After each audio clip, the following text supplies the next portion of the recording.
قرآن مجید کو سننے سے دل کو خوشی اور سرور ملتا ہے، انسان کا دل کھلتا ہے، شفا حاصل ہوتی ہے، ہدایت ملتی ہے. یہ ہماری روح کی، ہمارے دلوں کی غذا ہے، اور غور سے اور توجہ سے سننے سے اللہ تعالیٰ کی رحمت میں انسان حصہ پاتا ہے. وَإِذَا قُرِئَ الْقُرْآنُ فَاسْتَمِعُوا لَهُ وَأَنصِتُوا لَعَلَّكُمْ تُرْحَمُونَ.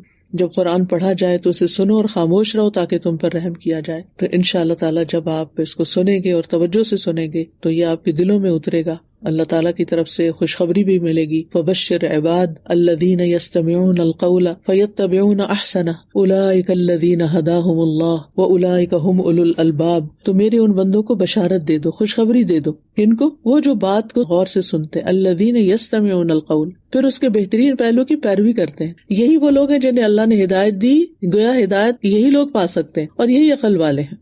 تو انشاءاللہ اس کتاب سے دنیا اور آخرت میں نور بھی آپ کو ملے گا، اندھیروں سے، غموں سے، پریشانیوں سے، بہت سی فکروں سے نجات ملے گی، اور دل میں ایمان راسخ ہوگا. کیونکہ اللہ تعالیٰ فرماتے ہیں نا قرآن مجید میں، انما المؤمنون الذین اذا ذکر اللہ وجلت قلوبہم واذا تلیت علیہم آیاتہ زادتہم ایمانا وعلی ربہم یتوکلون. سچے مومن تو وہ ہیں کہ جب ان کے سامنے اللہ کا ذکر کیا جائے تو ان کے دل کہاں اٹھتے ہیں، یعنی دلوں پہ اثر ہوتا ہے. اور جب اللہ کی آیات انہیں سنائی جائیں تو ان کا ایمان بڑھ جاتا ہے اور وہ اپنے رب پر بھروسہ کرتے ہیں. پھر انسان میں توکل بھی آ جاتا ہے. ابن رجب کہتے ہیں کہ قرآن سننے سے دل میں ایمان مضبوط ہو جاتا ہے، انسان کے نفس کی تطہیر ہوتی ہے، انسان کے اخلاق بہترین ہوتے ہیں. کیونکہ نبی صلی اللہ علیہ وسلم کا اخلاق قرآن تھا، کیونکہ وہ آپ کے دل پر اترا.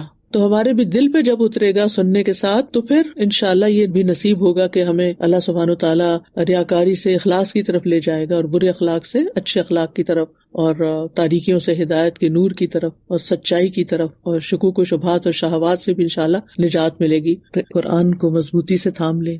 کتنے ہی نابینا ہیں جو قرآن کو دیکھنے کی تمنا کرتے ہیں لیکن دیکھ نہیں سکتے. تو جن کو اللہ نے آنکھیں دی ہیں وہ قرآن کو دیکھ کر بھی لذت حاصل کریں. کتنے ہی بہرے افراد ہیں جو قرآن کی تلاوت سننے کی آرزو رکھتے ہیں لیکن سن نہیں سکتے. اللہ نے ہمیں سننے کی طاقت دے رکھی ہے، لہٰذا ہم اس سننے پر شکر ادا کریں اور توجہ سے سنیں. ہمیں اپنی یہ دونوں صلاحیتیں، دونوں دروازے کھول کے رکھنے ہیں قرآن کے لیے، تاکہ قرآن ہمارے دلوں میں جگہ پکڑے اور دل سے پھر ہمارے پورے وجود میں سرایت کرے اور ہمیں عمل میں حصہ ملے.